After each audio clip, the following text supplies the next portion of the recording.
welcome back to the only podcast that has more hosts than podcast episodes. Of course, I am your host, Travis, here with special guest and all-around cool guy, Rob Wilson. How you doing, Rob?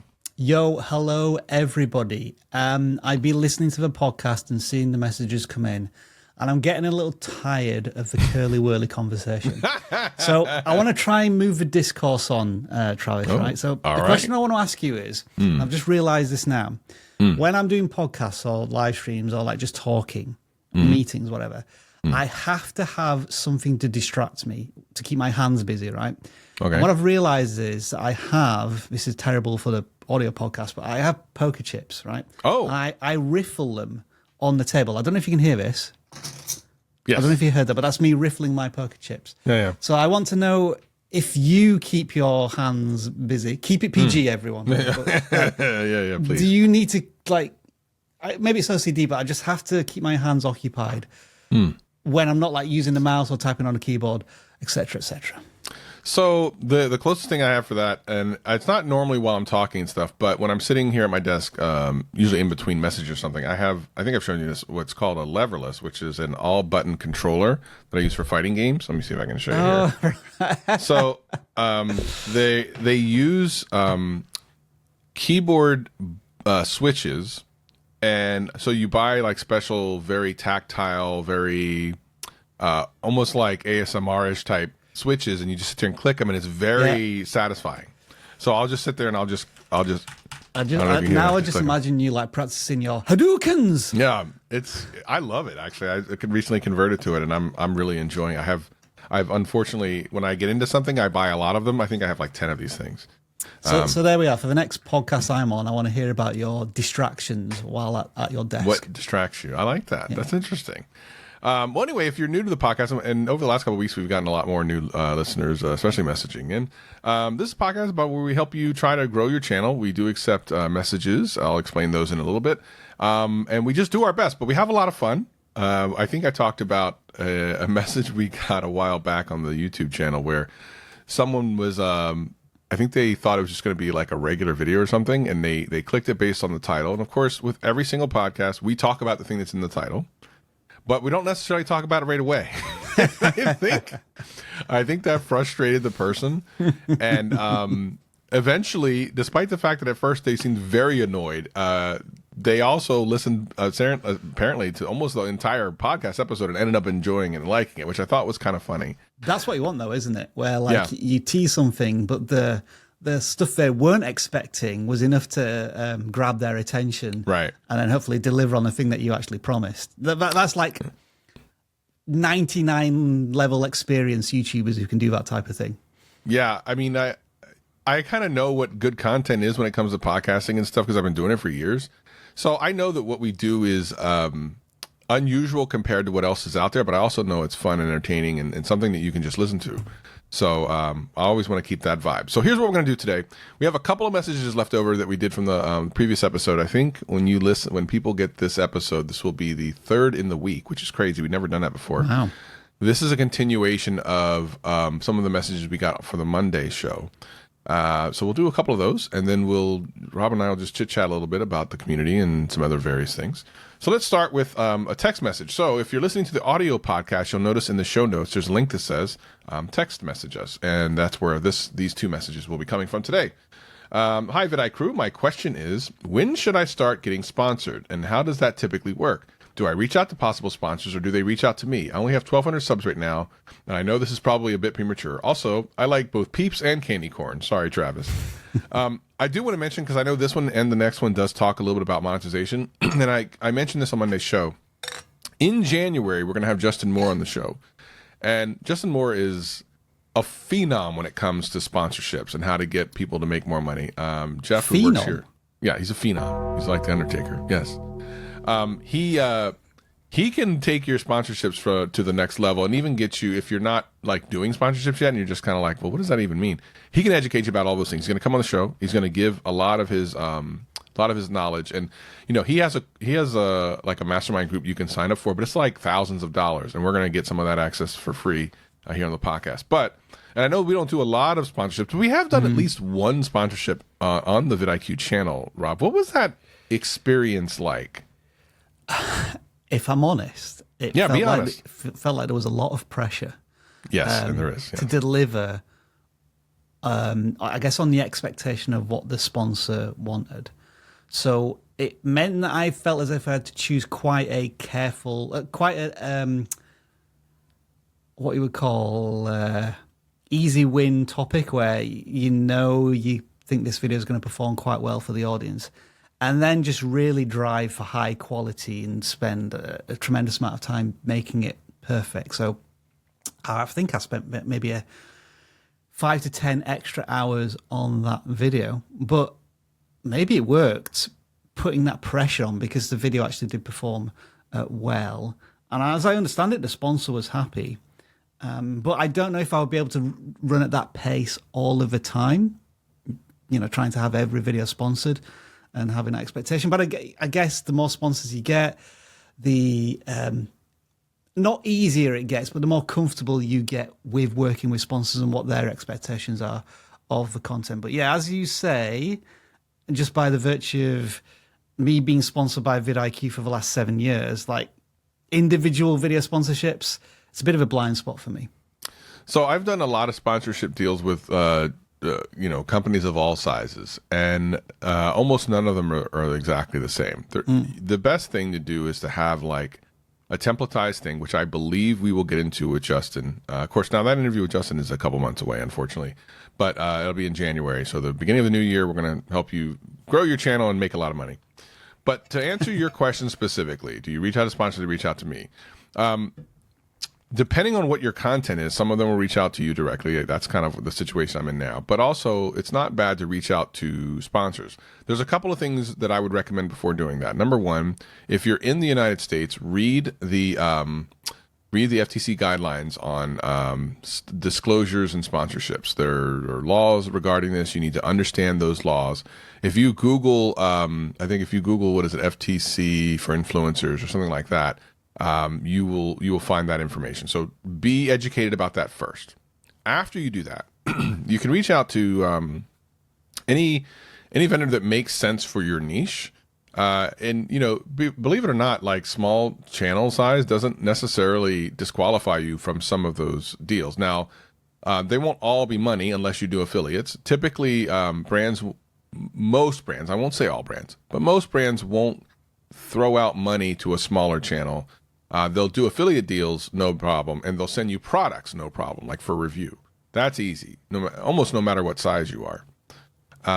To be like paid in any kind of significant way, it's a little bit more tricky. And again, Justin will help us out with that, but not impossible. And it's really interesting because ultimately these people look at this as a marketing expense, like as if they were going to advertise somewhere else. And their return on investment is super high for them. So you need to be able to come to them with an offer that says, you give me this thing and I guarantee you this. And that's how they look at it. They don't look at it as some type of cool, like, oh, well, let me just help this YouTuber out. It's a business, right? They need to make their money back. But again, we'll go deeper into that in January. If you don't want to wait until January, that's fine. I would say, again, first of all, get on the FTC site. You can Google it. Like I said, there's an entire PDF they have for influencers specifically, and you need to understand disclosures. Beyond that, go out there, be brave, tell them why they should invest in you, and then let us know what happens. I have two more thoughts. Yeah, go ahead. I think, first of all, for self-preservation, when sponsors start to reach out to you, you probably want to develop a good, I'm going to coin a new phrase here, scamdar. Oh, yes. Because there are unscrupulous types who are just there to try and get you to click a link that then unlocks your computer and all of their access. So be wary of that. And then the other thing I remember when speaking to somebody about sponsorships a couple of years ago, and it's still in my head about this, it's, as you said, Travis, subscriber size and even view counts aren't necessarily a barrier to sponsorship. If you can prove that your audience is incredibly engaged and that they've taken your advice previously with purchases or advice, if you can find those comments, that can be really helpful in showing that, hey, I might only have, let's say, 1,000 subscribers, and maybe only 200 people watch my videos, but I can show you these 10 instances in a single video where what I suggested really made a difference and they took my advice, that they acted on my call to action, that can be quite an incentive to a sponsorship to kind of pay more attention to you. Agreed. I've gotten a lot of emails lately from some of the largest brands in the world, but if you look at the email address, they're from .pk or something like that, and you're like, yeah, no, that's not a thing. Okay, so this next message, so it's pretty long, so I'm only going to read bits and pieces of it. Howdy, vidIQ folks. My question today is about making affiliate marketing videos. My channel is mostly an educational channel that seeks to serve people who are interested in interacting with wild spaces. I know a lot of things, but I do feel it's possible to let's see what, with a little bit of content about small plant nurseries. I know a lot of things, but I do feel it's possible to have them make sense in one channel. I'm small, about 500 subscribers, and about a 60-40 split of longs and shorts. But I'm hoping to do memberships, online classes, direct traffic to my plant nursery website. I'm interested in doing some holiday gift guides for gardeners and plant foragers using Amazon affiliate links. My concern is that this type of video may be too different from what my current subscribers are used to, and it doesn't really fit with the overall vibe of my channel. These videos may flop, lose me subs, or be successful and make me money for the season. So I think, are there any strategies you suggest to make an affiliate marketing video seem less salesperson, like a channel? So this is so another monetization question, which is great. I love these because I think it's important for people to understand that the money you get from YouTube is not consistent in any way. And sometimes is very low depending on what niche you're in.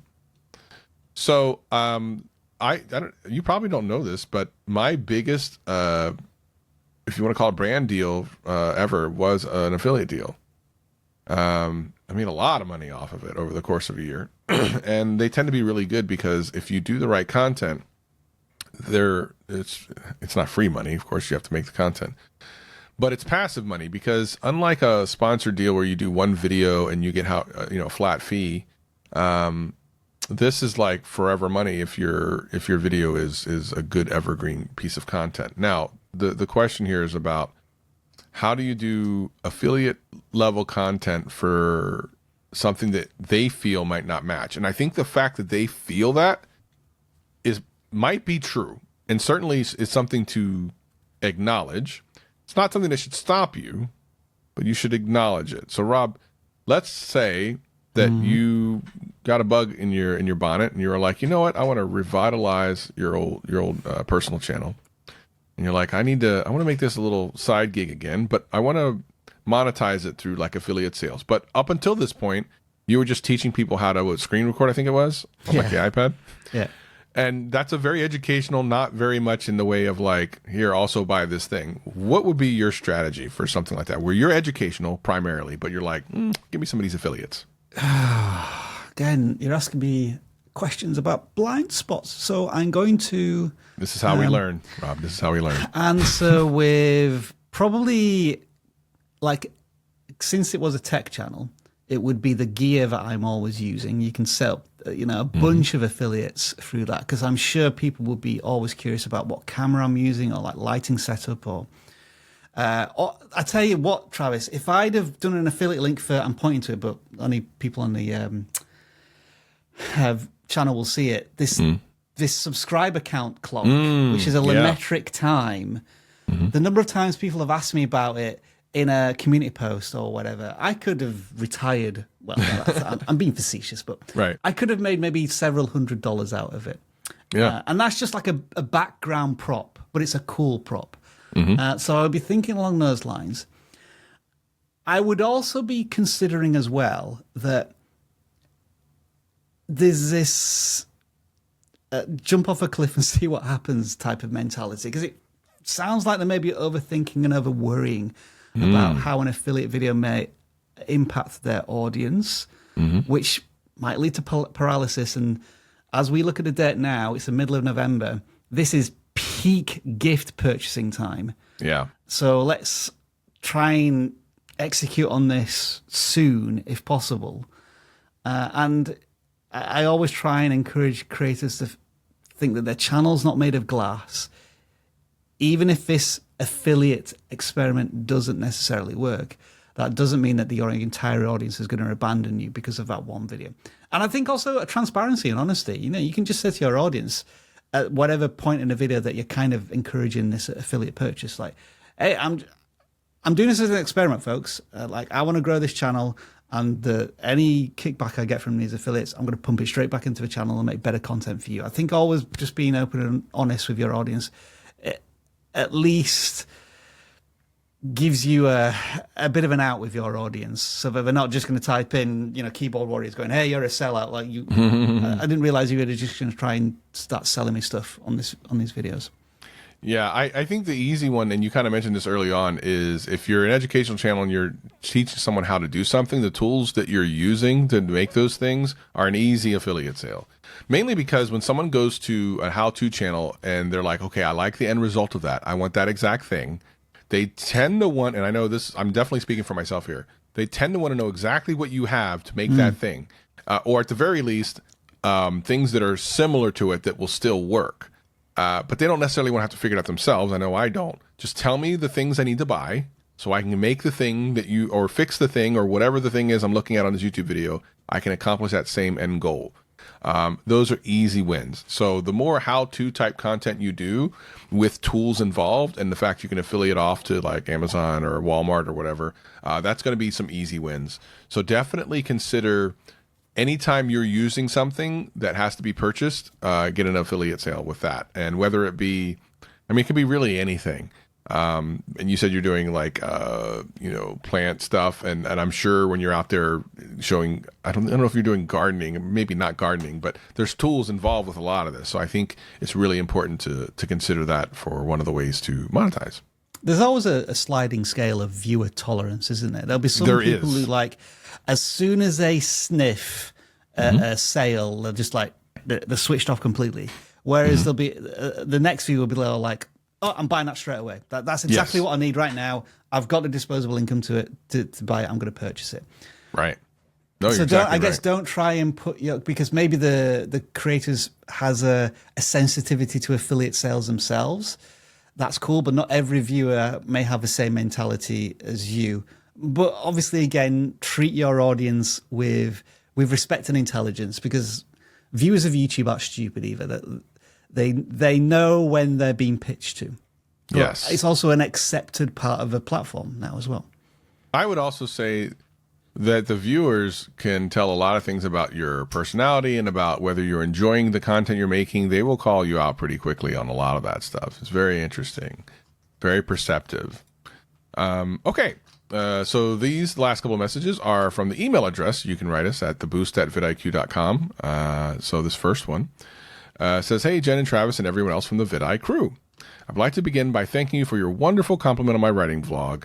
Your support and encouragement is incredible. So every so often, we get comments on the channel that we see from people who comment all the time, and every so often we'll take a look at some of their channels and leave a comment. It's very rare, nice. But every once in a while we do as the Boost, and we like to encourage members of our community. So that's what this is in reference to. I try to watch the Boost new episodes every week. I always find you highly entertaining, inspirational. I learn something new with every episode. I love the chemistry between you two. I love it when either of you is overcome with laughter. That's really contagious. The balance of you two is perfect. Yeah, we had one of those moments last week, I think, when Jen fell out of her chair and I fell over because we were talking about, anyway, the emails we get from the people who write in, very creative. I love those. Gentendo does bring a lot of laughter to Gentendo does bring a lot of laughter. Yeah. I was just watching your unedited video, Why Your Intros Suck, and it was the only video I hadn't watched completely. There was one thing I was watching about. What both of you said about the recap struck a chord. So before I get into what she says here, a couple months back, we did a video for the main channel about why your intros suck, right? Like we're talking about intros and videos. We posed the question to the community at the time, would you like to see what it's like when we shoot these things? We'll just upload the unedited version of that video. Yeah. And people were like, yeah, we'd like to see that. So we uploaded it. It actually did very well on our channel for the time. So that's what this is in reference to. I have now started with writing vlogs, which I want to do monthly. Some may be longer, some may turn out to be shorter, but monthly it is. But what brings me to the point of your recap, I might want to or need to refer to my previous writing vlog or one of my live streams in which, for example, I was talking about making a map for my book. It's something that I briefly touched upon earlier in writing vlog, and I explained it more in one of my live streams earlier this month. I will probably be getting more into it in the next live stream because I plan to do a map making during both creative sessions. My idea is to refer to that. My idea is to refer to that. It's a work in progress with several changes in between, like shown in the vlog and those live streams. Jen, you said there might be a right and wrong way to do recaps. Both your and Travis's tips are good ideas and guidelines to go by. I'm just wondering what your best or handiest approach is if you want to refer to previous writing vlogs and streams, or should do it differently altogether. Thanks again for your support, encouragement, and sharing your experiences. So basically, how to recap a previous video in a video. So one of the things we talk about is when you're in the middle of a video, you have to assume that most of the people who see that video did not see any previous videos of yours, because that's actually typically true. But there are times when you want to reference an older video and maybe give a quick recap as to what happened. Where was I before I was rudely interrupted by my own technology? We'll get back to that. I think, just from a viewer's perspective, Travis, I always feel as if a video needs to be two things: accessible and welcoming. So I believe if you just threw the viewer into the next part without at some point in the first minute or two talking about what's previously happened, then I think you're really decapitating a large chunk of your potential new audience, and that you're catering to your core community. So how I would probably do this, well, there's two things I would do. For the video itself, I would probably have some sort of tease of what's to come, and then almost rewind after that hook to try and get everybody up to speed, but do it in a very succinct way, whether it's like 10 or 20 seconds. But then what I would also do at the end of this series is I would combine all of those parts together in one long continuous video, because it has been proven that these can be watch time bombs for new viewers, especially in the gaming space, where people have done like 50-part episodes of a video game they're playing through and then put it all together in like a 10-hour video. And that just takes off completely. Yeah. Yeah. So recapping can be very important, especially if you're in the second part of a multi-part series. So something like, let's just do what I always talk about, baking the cake.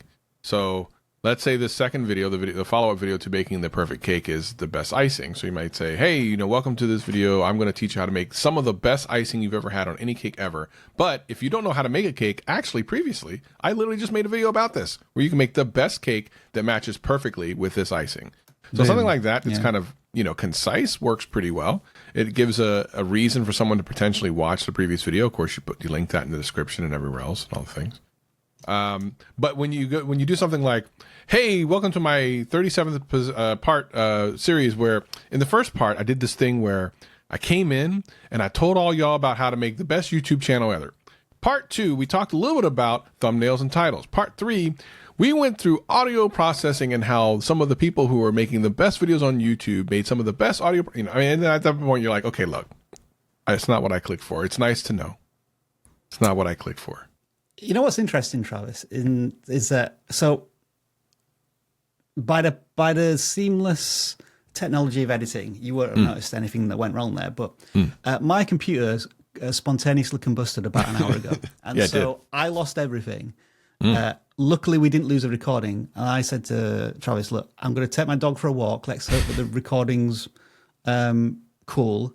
Yep. Came back. The recording's cool. We're good to go. Yes. But I completely forgot the question you asked, because it was quite a long question. Right. But you recapped it in 10 seconds for me. So I got myself up to speed. So that was like the perfect, real life example of recapping something. But I needed to know the context before I could start answering the question. In the same way that the viewer needs to know the context of what's happened before to then start watching what's to come. Yeah. So for context, what Rob is describing is when I was reading that question, that email, Rob's computer just like, I don't know what it did. It had a moment. And he couldn't see anything. He could hear me, but he couldn't see anything. So there was about an hour between, or not an hour, but maybe like 40 minutes between the time I finished that sentence to the time that we started this answer. But you wouldn't know that because I've edited it in such a way that's expertly done. So, but that's what he's referring to. And I had to recap it. And I had to recap myself because I couldn't remember. Literally, I'd asked the question and Rob's computer had died. So now I had to go back and say, what was the question I had asked? What did I just read? So there's your answer. All right, another email here for Jen and Travis. It says, I will be starting a YouTube channel on January 1st. My content plan is to post 3 times a week. Day 1, finding and reacting to content from YouTube and other media sources. Day 2, selecting one theme from day 1, from the day 1 content and teaching techniques based on that theme. And Day 3, uploading audiobooks related to the theme and techniques. My question is about the audiobooks. Should I create a second channel for them or keep them all the content on one channel? I'm naming my 13th born Genavis, which is like Travis and Jen at the same time. So I'm trying to understand here. I didn't follow the format, sir. Yeah, this might be... Okay, so here's the thing. We get emails all the time from a lot of different people. This might be from someone who has written in before, but I don't remember. Because between the time this person has written so they should recap what they said in the previous email. I have to... I have to assume that's what's going on here because, quite frankly, I've read about 100 emails in the last couple of days. The thing is that the order in which even this episode comes out is not the order in which I've recorded them. 3 episodes this week. This is the 3rd episode you guys are... No, this is the... I don't even know anymore. All I know is that some of these episodes are out of order from the way I recorded them. I have no idea what this person's talking about. But I will say this. When they're saying uploading audiobooks related to themes, that has me worried. Do you mean uploading your audiobooks? Yeah. If so, cool. If you mean uploading audiobooks, that's problematic. But I would assume you would know that since everyone who listens to this podcast is brilliant and smart and understands copyright 100%. Yeah, don't do that if that's what we're talking about. If you're talking about like your audiobooks version of something related to the themes and techniques, that's cool. Amazing. Great.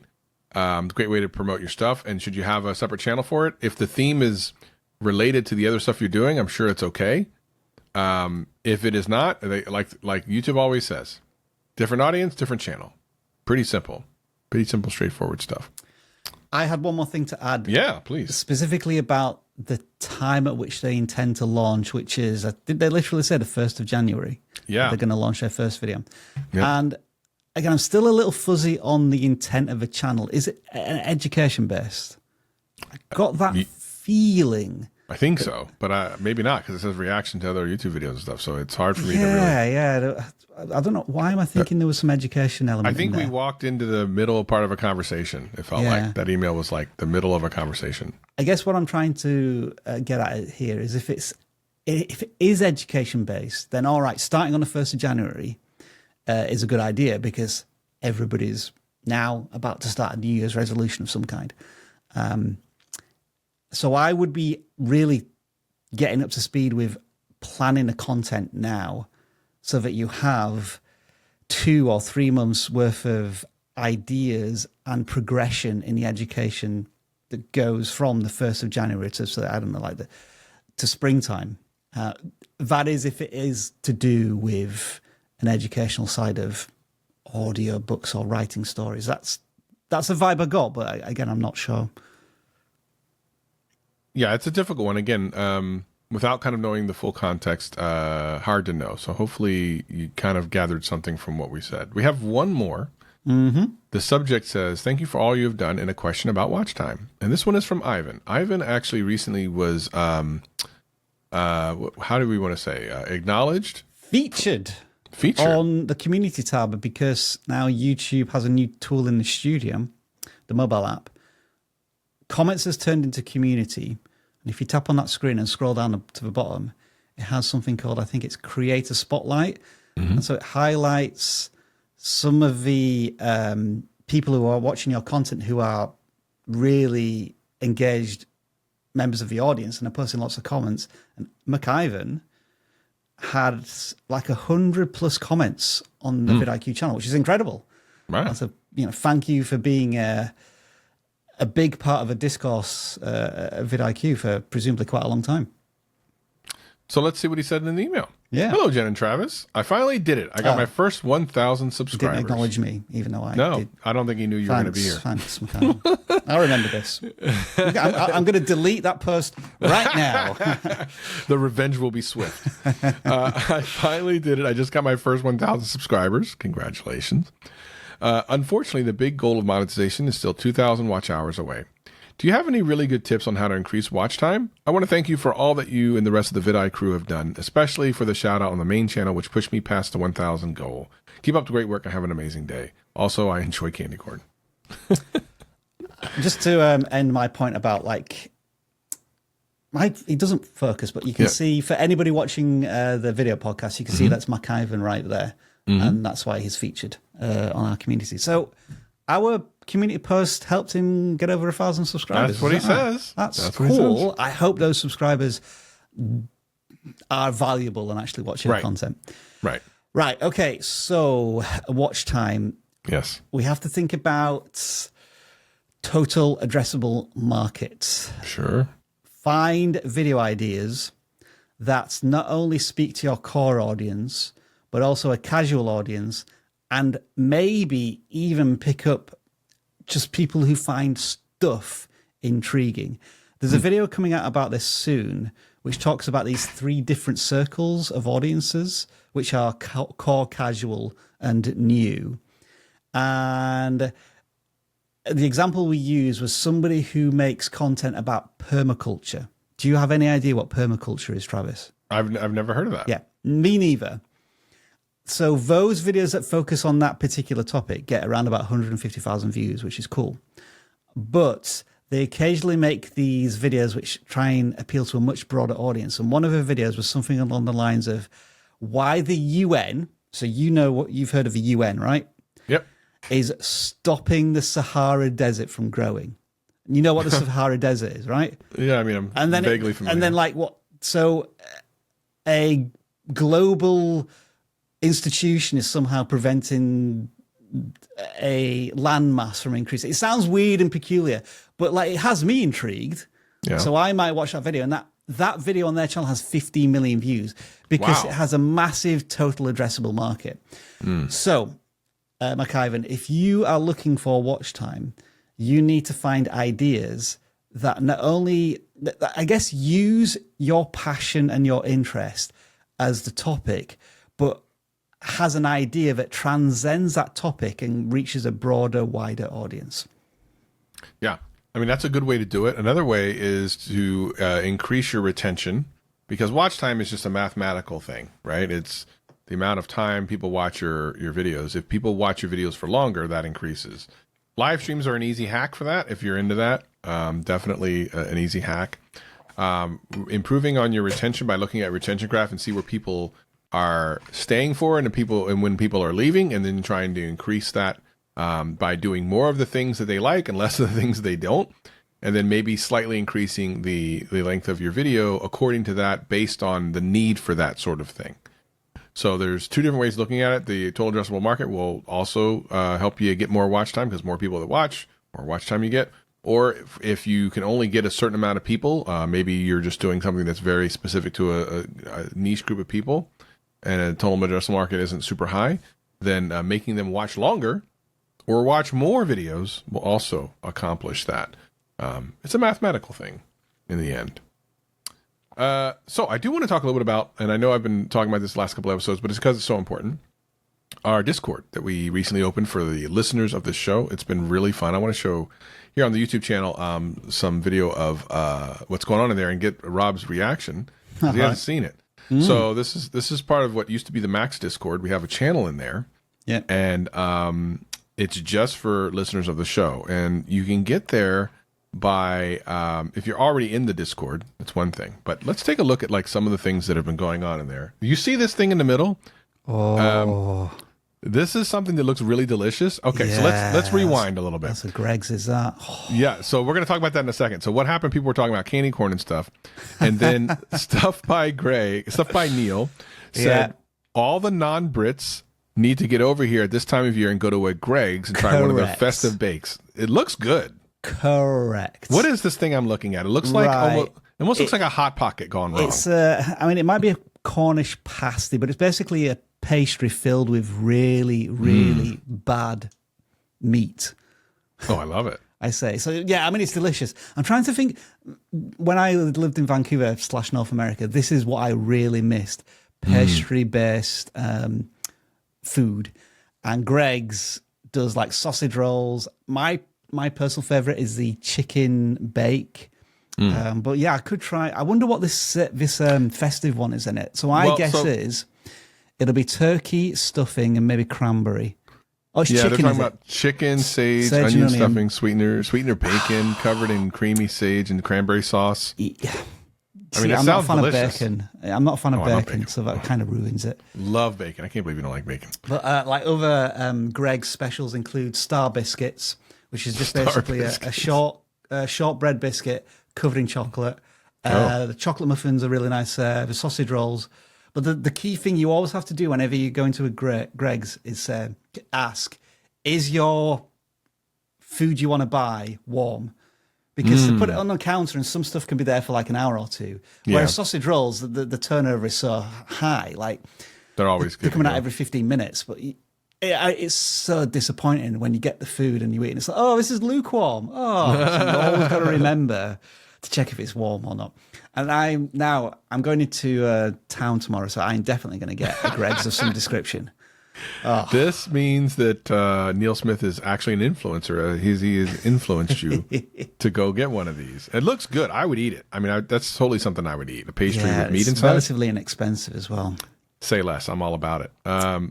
We have some snacks here. They're called Buckeyes. They're like chocolate covered peanut butter balls. I don't like peanut butter. Me neither. I would try it though. They look good. Again, this is the channel that most people talk. It's for fans of the show, and it's all food-based stuff. No YouTube here.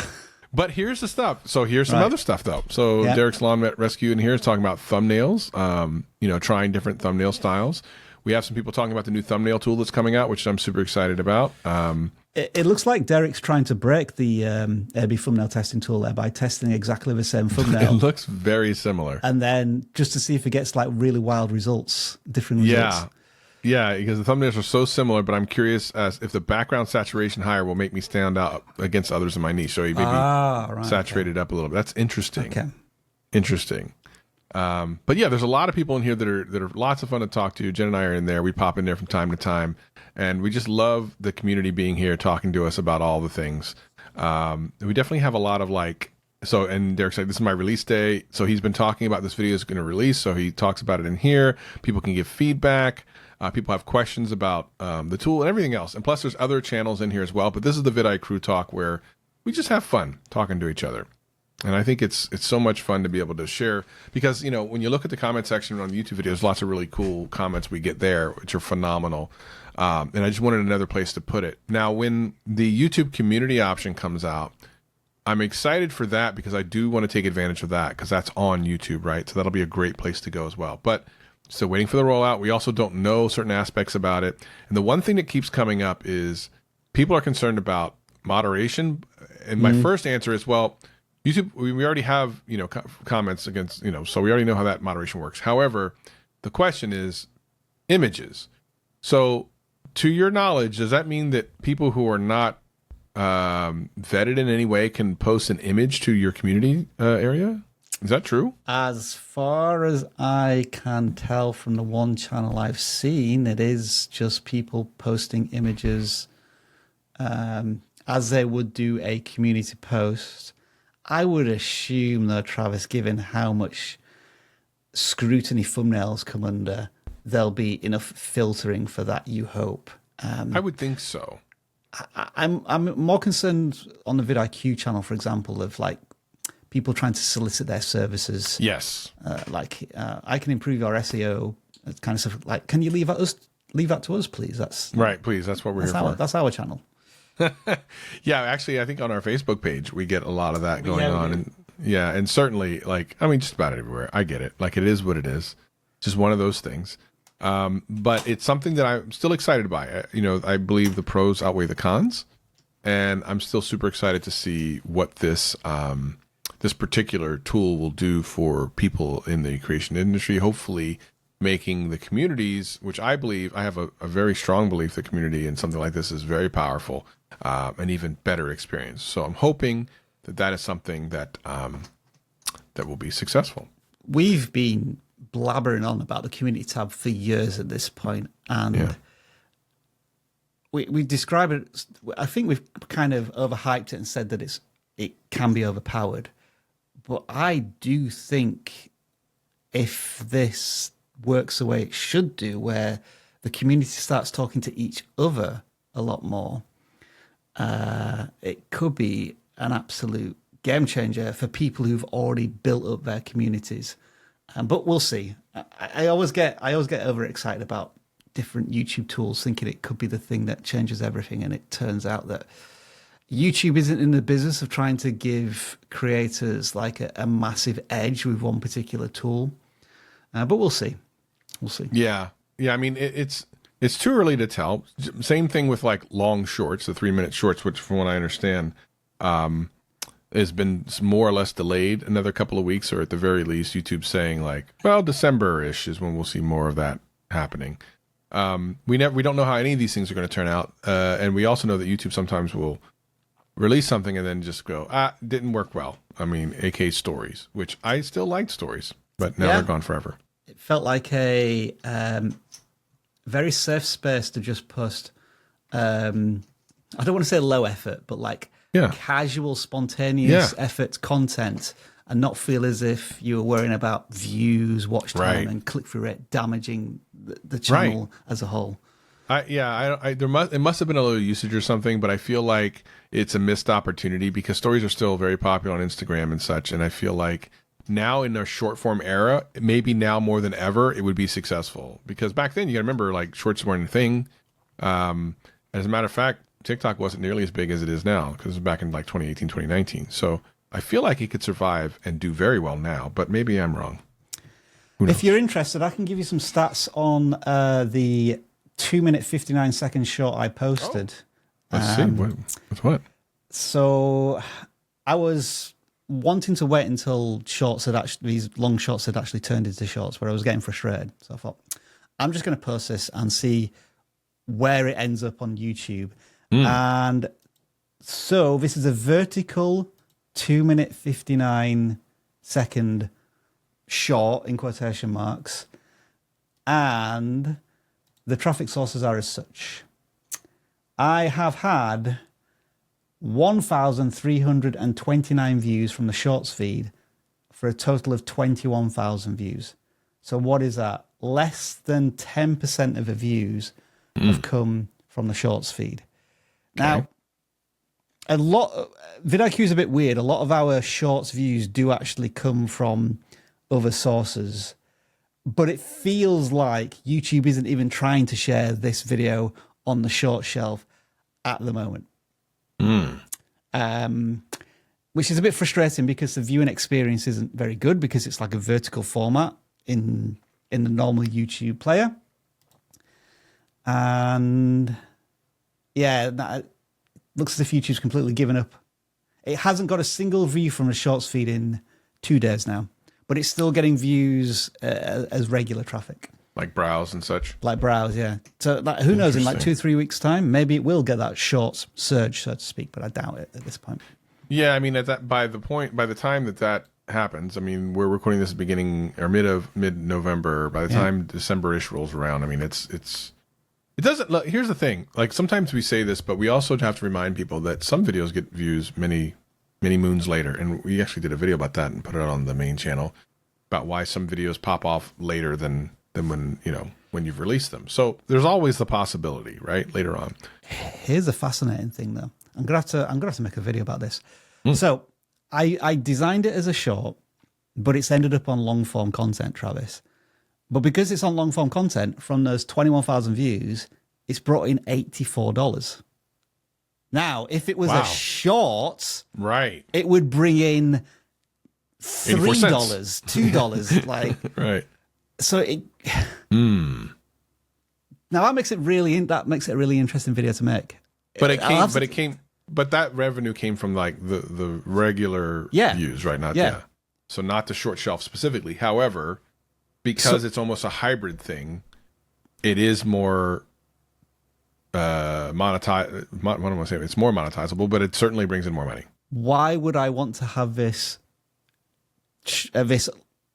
vertical video now convert into a short? Because I'd just the revenue would completely collapse. So here's a weird thing that Jen shared with me recently. She's found a creator, I don't remember if it's her creator or not, that has a couple of videos that are shot in portrait that are longer than whatever and are not shorts, but are long form and are crushing it, getting 50,000 views and stuff like that. But they're not from the short shelf. They're from regular.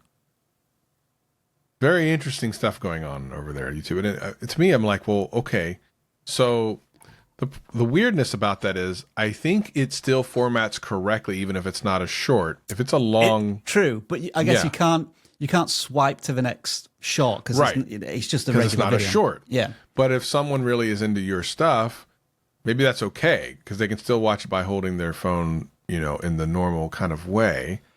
I mean, I just hate that the portrait mode video is a thing. Or not portrait. Well, portrait. I just hate that that's a thing. Yeah. Vertical video is a thing. But now that it is, I feel like there's this thing, and we're keeping an eye on it. Jen's very into this thing where she says there's people getting vertical video views that are really outrageous. They're short longs, is what they are, what we're calling them.